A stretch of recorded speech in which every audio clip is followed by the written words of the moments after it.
राधे राधे मेरे प्यारे भाइयों बहनों माताओं माँ बंधुओं, संस्कार की बातें चैनल में आपका स्वागत है। बंधुओं, आज माघ मास के बड़े शुक्रवार के दिन मैं आपके लिए लाई हूँ माँ लक्ष्मी की कथा। बंधुओं, माघ मास के बड़े शुक्रवार के दिन यदि आप माँ लक्ष्मी की इस कथा को सुनते हैं तो माँ लक्ष्मी आपके घर में स्थायी रूप से वास करेंगी। बंधुओं, कथा को पूरे श्रद्धा भाव से, सच्ची निष्ठा से और पूरी सुनना ताकि आपको पूर्ण फल की प्राप्ति हो सके। बंधुओं, यदि आपने हमारे चैनल को अब तक सब्सक्राइब नहीं किया तो जरूर करें और बेल आइकन दबाना ना भूलें ताकि आपको हमारी आने वाली सभी वीडियोस की जानकारी सबसे पहले हो सके। बंधुओं, वीडियो को पूरी सुनने के बाद कमेंट बॉक्स में जय माँ लक्ष्मी जरूर लिखें। बोलो लक्ष्मी माता की जय हो। श्री सूत जी कहते हैं, सब पातकों का नाश करने वाले जटा तीर्थ में स्नान करके विशुद्ध चित्त वाला पुरुष लक्ष्मी तीर्थ को जाए। जो जो कामना मन में रखकर मनुष्य लक्ष्मी तीर्थ में स्नान करता है वह सब प्राप्त कर लेता है। लक्ष्मी तीर्थ बड़ा भारी दरिद्रता की शांति करने वाला, महान धन धान्य की समृद्धि देने वाला, बड़े बड़े दुखों का नाश करने वाला, महान वैभव को बढ़ाने वाला है। वह स्वर्ग और मोक्ष देने वाला, महान ऋण से छुटकारा दिलाने वाला, श्रेष्ठ पुत्र प्रदान करने वाला है। ब्राह्मणों, इस प्रकार यह लक्ष्मी तीर्थ का महात्म बतलाया गया है। इस तीर्थ में स्नान करने के बाद अग्नि तीर्थ को जाए, वह महापुण्य में और महापातकों का विनाशक है।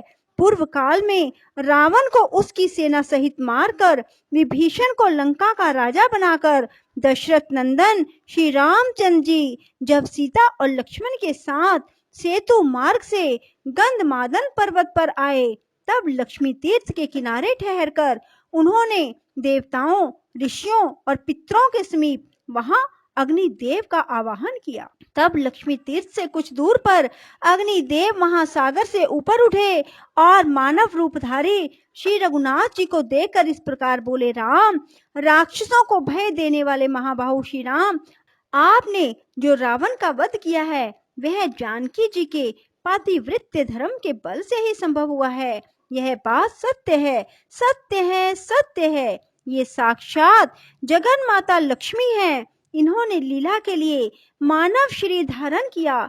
जब आप देव शरीर में स्थित होते हैं तब ये भी दिव्य देह से आपकी सेवा करती हैं। आपने मानव शरीर धारण किया है, इसलिए ये भी मानव कन्या के रूप में प्रकट हुई हैं। आप भगवान विष्णु के शरीर के अनुरूप ही ये भी शरीर धारण कर लेती हैं। जगत स्वामिन देवादिदेव जनार्दन, आप जब जब अवतार धारण करते हैं तब तब ये आपकी सहायिका होती हैं। जब आप भृगुनंदन परशुराम के रूप में अवतीर्ण हुए थे तब ये धरनी नाम से प्रकट हुई थी। इस समय आपके साथ ये जनक नंदिनी सीता के रूप में प्रकट हुई हैं और भविष्य में जब आप श्री कृष्ण अवतार लेंगे तब ये रुक्मिणी होंगी। इसी प्रकार अन्य अन्य अवतारों में भी ये आपकी सहायिका होती हैं। अतः रघुनंदन, आप मेरे कहने से इन्हें आदर पूर्वक ग्रहण करें। अग्नि का यह वचन सुनकर देवताओं और महर्षियों ने दशरथ नंदन श्री राम और जनक नंदिनी सीता की बार बार प्रशंसा की। श्री रामचंद्र जी ने अग्नि के साक्षी देने से परम निर्मल सती साध्वी सीता को ग्रहण किया। जिस स्थान पर अग्निदेव प्रकट हुए उसी को अग्नि तीर्थ समझो। अग्नि के प्रकट होने से ही उसका नाम अग्नि तीर्थ हुआ। उस मोक्षदायक तीर्थ में भक्ति पूर्वक स्नान करके मनुष्य उपवास पूर्वक वेद वेता ब्राह्मणों को भोजन कराए, उन्हें वस्त्र और धन दे। ऐसा करने से वह सब पापों से मुक्त हो भगवान विष्णु का सायुज्य प्राप्त कर लेता है। पूर्व काल की बात है, पाटलिपुत्र में पशुमान नामक एक वैश्य रहते थे। वे सदा धर्म में तत्पर और ब्राह्मणों की सेवा में संलग्न रहा करते थे। सदा कृषि और गौ रक्षा करते हुए पशुमान बाजार की गलियों में धर्मतः सुवर्ण आदि का विक्रय किया करते थे। उनकी 3 स्त्रियां थी जो सदा पति की सेवा में लगी रहती थी। उन तीनों स्त्रियों से सुपन्य आदि 8 पुत्र उत्पन्न हुए। वे जब 5 वर्ष के हो गए तब उन्हें कर्तव्य की शिक्षा दी जाने लगी। वे धीरे धीरे खेती, गोरक्षा और व्यापार का काम भली भांति सीख गए।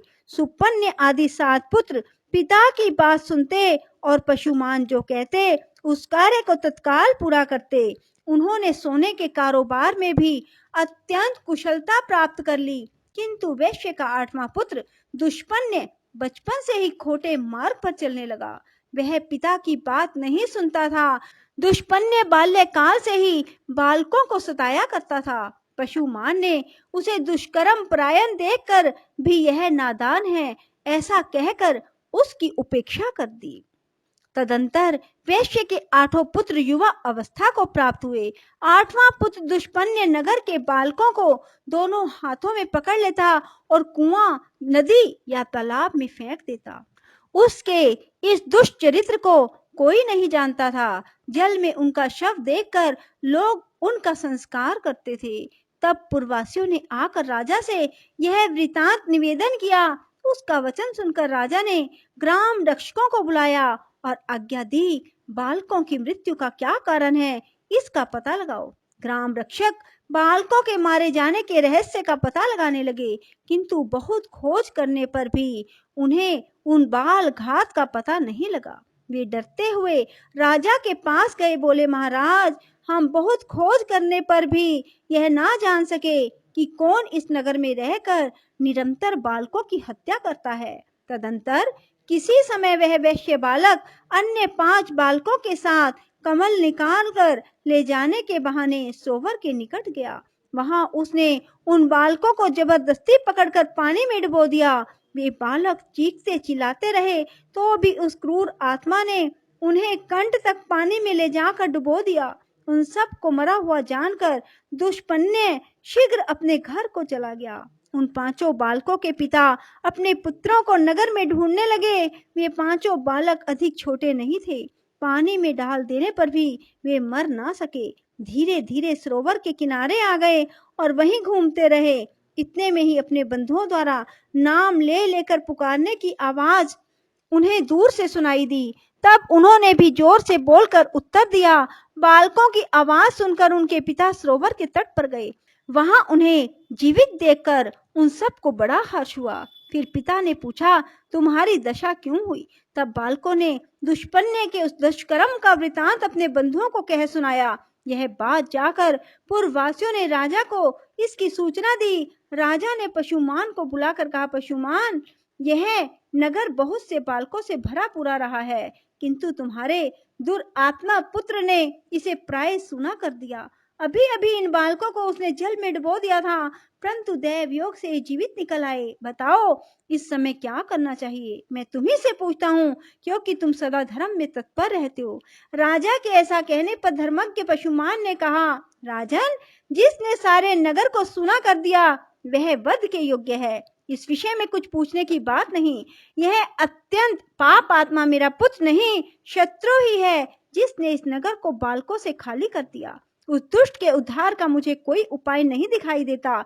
मैं सच कहता हूँ, इस दुष्ट आत्मा को प्राण दंड दिया जाए। पशुमान का यह वचन सुनकर समस्त पूर्ववासी पशुमान की प्रशंसा करते हुए राजा से बोले, महाराज, इस दुष्ट को मारा ना जाए, अपितु चुपचाप नगर से निकाल दिया जाए। तब राजा ने दुष्पुण्य को बुलाकर कहा, ओ दुष्ट आत्मन, तू शीघ्र हमारे राज्य से बाहर चला जा। यदि यहाँ रहेगा तो मैं तेरा वध कर डालूंगा। इस प्रकार डांट कर बताकर राजा ने दूतों द्वारा उसे नगर से निर्वासित कर दिया। तदंतर दुष्पुण्य भयभीत हो उस देश को छोड़कर मुनि मंडली से युक्त वन में चला गया। वहां जाकर भी उसने एक मुनि के बालक को जल में डुबो दिया। कुछ बालक खेलने के लिए गए हुए थे। उन्होंने इस बालक को मरा हुआ देख अत्यंत दुखी हो उसके पिता से यह समाचार कहा। तब उक्त शवा ने बालकों से अपने पुत्र के मारे जाने का समाचार सुनकर तप के प्रभाव से दुष्पुण्य के चरित्र को जान लिया और उसे शाप देते हुए कहा, अरे तूने मेरे पुत्र को पानी में फेंक कर मार डाला है, इसलिए तेरी मृत्यु भी जल में ही डूबने से होगी। मरने के बाद तू दीर्घ काल तक पिशाच बना रहेगा। यह शाप सुनकर दुष्पुण्य को बड़ा दुख हुआ। वह उस वन को छोड़कर सिंह आदि क्रूर जंतुओं से युक्त दूसरे भयंकर वन में चला गया। वहां बड़े जोर की वर्षा और आंधी चलने लगी। दुष्पुण्य ने देखा एक मरे हुए हाथी का सूखा कंकाल पड़ा है। उस समय आंधी और प्रचंड वर्षा के कष्ट को ना सह सकने के कारण वह उस हाथी के पेट की गुफा में घुस गया। फिर बड़ी भारी वर्षा हुई। जल का महान प्रवाह हाथी के पेट में भी भर गया। हाथी का शव उस महाप्रवाह में बहते बहते समुद्र में चला गया। दुष्पुण्य उस जल में डूबकर क्षण भर में प्राणहीन हो गया। मृत्यु के बाद उसे पिशाच की योनि मिली। भूख प्यास से पीड़ित होकर वह भयानक रूपधारी पिशाच अनेक प्रकार के दुख सहता हुआ गहन वन में रहने लगा। एक वन से दूसरे वन में दौड़ता और कष्ट भोगता हुआ वह क्रमशः दंडक अरण्य में आया। वहां उसने उच्च स्वर से पुकार लगाई, हे तपस्वी महात्माओं, आप लोग बड़े कृपालु और सब प्राणियों के हित में तत्पर रहने वाले हैं। मैं दुख से अत्यंत पीड़ित हूँ, अतः मुझे अपनी दया दृष्टि से अनुग्रहित करें। पूर्व काल में मैं पाटलिपुत्र नगर में पशुमान का पुत्र दुष्पुण्य नामक वैश्य था। उस समय मैंने बहुत से बालकों की हत्या की। अब मैं पिशाच योनि को प्राप्त हुआ हूँ। भूख प्यास सहन करने की मुझ में शक्ति नहीं रह गई, अतः आप लोग कृपा करके मेरी रक्षा करें। तपोधनो, जिस प्रकार मैं पिशाच योनि से छूट जाऊं वैसा प्रयत्न करो। पिशाच का यह वचन सुनकर तपस्वी मुनियों ने महर्षि अगस्त्य जी से कहा, भगवान, इस पिशाच के उद्धार का कोई उपाय बताओ। तब अगस्त्य जी ने अपने प्रिय शिष्य सुतीक्ष्ण को बुलाकर कहा, वत्स सुतीक्ष्ण, तुम शीघ्र गंधमादन पर्वत पर चले जाओ। वहां सब पापों का नाश करने वाला महान अग्नि तीर्थ है। महामते, उस पिशाच के उद्धार के उद्देश्य से तुम उस तीर्थ में स्नान करो। अगस्त्य जी के ऐसा कहने पर सुतीक्ष्ण जी गंधमादन पर्वत पर चले गए और अग्नि तीर्थ में जाकर पिशाच के लिए स्नान का संकल्प करके वहां उन्होंने 3 दिन तक नियम पूर्वक स्नान किया। फिर रामनाथ आदि तीर्थों का सेवन और स्नान करके श्रेष्ठ ब्राह्मण सुतीक्ष्ण जी अपने आश्रम पर लौट आए। उस तीर्थ में स्नान के प्रभाव से वह पिशाच शीघ्र ही दिव्य देह को प्राप्त हुआ और सुतीक्ष्ण, अगस्त्य और अन्य तपोधनों को बार बार प्रणाम करके उनकी आज्ञा ले प्रसन्नता पूर्वक स्वर्गलोक को चला गया। बोलो लक्ष्मी माता की जय हो। राधे राधे। जय श्री कृष्णा। बंधुओं, यदि आपको हमारी वीडियो पसंद आए तो इसे लाइक करें और शेयर भी जरूर करें। धन्यवाद।